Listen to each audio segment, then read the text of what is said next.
نکته خوبی است.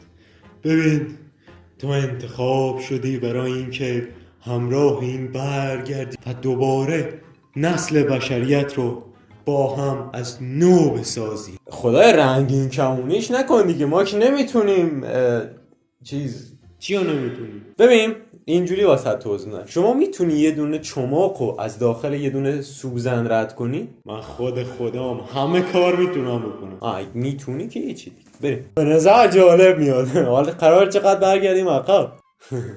240 روز؟ سال. 240,000 میلیون.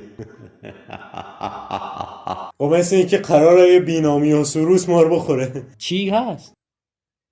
نمیدونم. حرف زدن بسته. آدمیزاد رو حذف نسل کنید. از اول دانلود کنید. 240 میلیون سال پیش نسل کنید. دهن همه تون